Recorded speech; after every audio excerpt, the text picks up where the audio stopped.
Bloomburrow official release has come and gone. In fact, as of the recording of this video, the official release date, I know, we're Magic fans, the pre-release is the actual official release, I know, but the official release date is actually in our rearview mirror, and we're seeing insane trends when it comes to the latest Wizards of the Coast standard product to hit our desk. And that's kind of what we do here. We track every single sold listing of sealed product on TCG Player, and we use that information to compare and contrast sets and get a picture of how the Magic the Gathering community enjoys every single release. And when it comes to Bloomburrow, we're looking to maybe set some records, and with that comes a couple burning questions.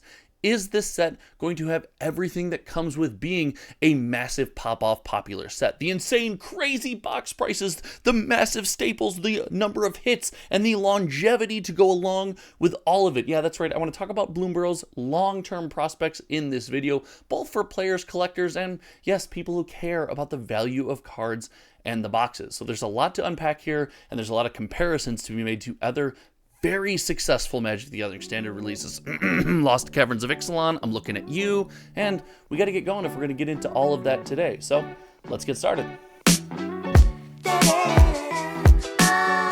Now, it's important to get the premise out of the way because at least once a week, if maybe not twice, I get comments in my comment section going, you can't make all these inferences from TCG Player, it's only a small portion of boxes actually sold, and yes, that's 100% correct. But what we do with the information that we've collected from TCG Player is we compare the same card game and the same type of release, standard to standard, on the same platform to the same audience. We're not even doing Universes Beyond versus a regular Magic set. Nope, we're going standard Magic the Gathering sets to standard Magic the Gathering sets on the same platform, and we get a little bit of a teaser, a little bit of a taste based on percentages, how we, the community, are spending our hard-earned money. And that's a big mission here. We want to know how our fans and how the rest of us out there are spending our hard-earned money, what we like, what we don't like, and we use that information to make inferences about future Magic sets, and maybe make our dollar go a little bit farther. If you like doing stuff like that, make sure you click that subscribe button, because for a small channel like mine, it means the world. And we passed 9K, we're racing to 10K, we are on our way. I cannot wait. We'll do a big celebration. But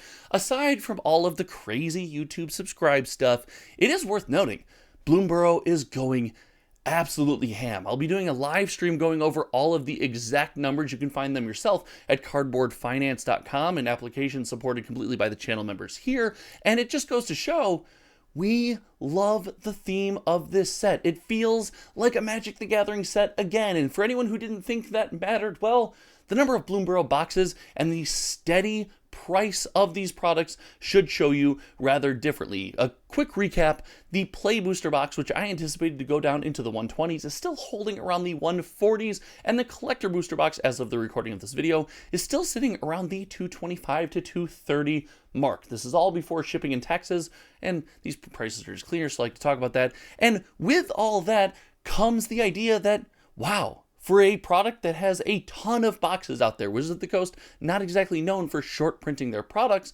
this is doing extremely well. We are scooping this thing up, and still to this day, we are going back to the well, as we say, and buying more and more boxes. So the theme of this Magic the Gathering set goes a long way. And in fact, while some of the singles are, yes, wildly valuable, containing a lot of playability and long-term value prospects, and even current value of the cards coming out of the box for a few of the singles are extremely high, it's doing all of this without an overwhelming majority of crazy hits. And when you think of all these things, you think, wow, this is a wonderful Magic the Gathering release, but it doesn't really have some of the juice that we've come to expect from sets that sell this well. So I want to ask the question, and I'm going to ask each and every one of you, with Bloomburrow selling so extremely well, with the community coming back for more over and over and over again, is Bloomburrow going to be one of the most successful standard releases we've seen, at least in recent memory?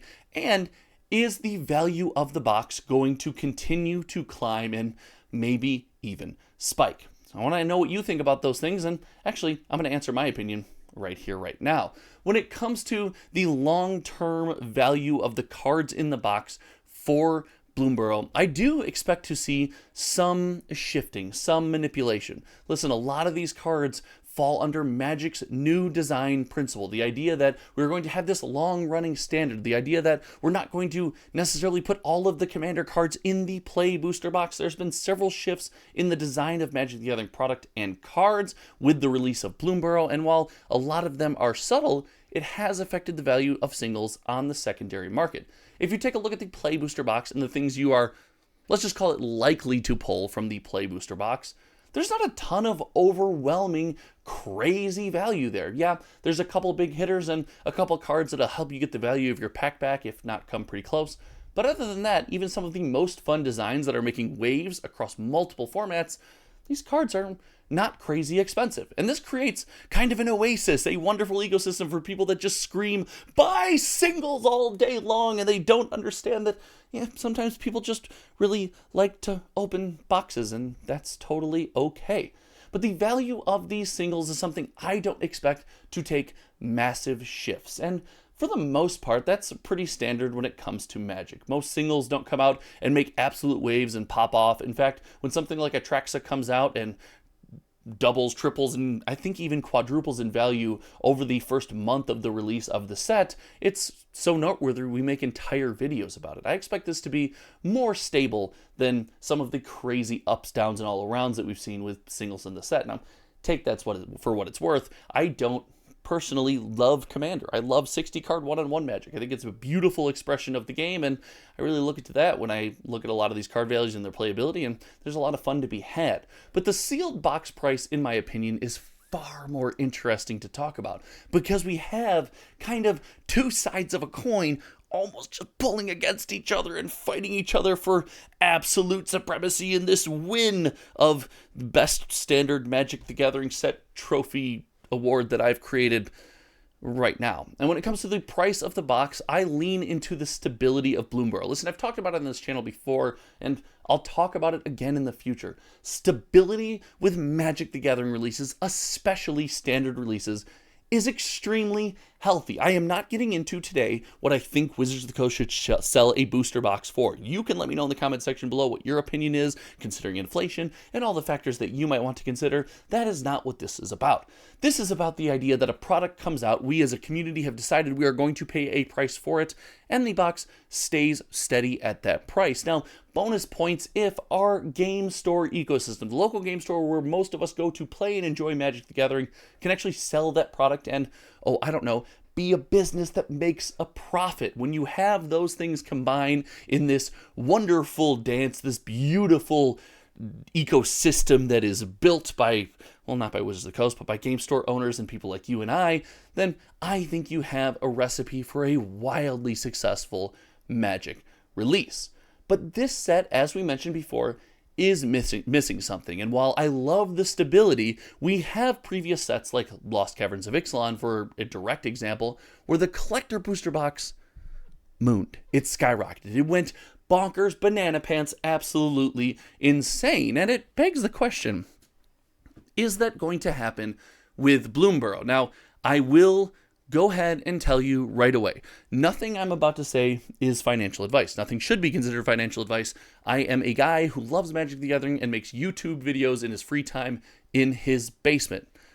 That being said, we followed a lot of trends, and a lot of these collector boxes that pop off, that pump, that go to the moon have several factors. First, a limited nature. Now, to Wizards of the Coast credit, standard collector booster boxes are more limited than they were. I look behind me every once in a while at my stack of Streets of New Capenna that's back there, amongst other sets that I'm actually very proud of, and I reminisce about when I thought, man, maybe Wizards of the Coast will get this under control. Recently, to their credit, they have. The collector booster box print numbers seem much more appropriate, and because of that, boxes are holding far more steady on the secondary market, unless the set is absolutely terrible, looking directly at you, Karlov Manor. But there's more than just the limited nature of boxes. Heck, if the limited nature was all that mattered, Assassin's Creed and Ravnica Remastered would both still be headed to the moon, but in fact, they've both normalized and stayed relatively steady, although they have bounced off the ground of some lows recently, but for the most part, they're pretty steady. The box actually has to connect with the audience that are spending their money on the box. That's you and I. That's people. We don't own stores. We're just fans of Magic the Gathering, and we take the money from our job, from our hard work, and we turn it into pack crackin' fun.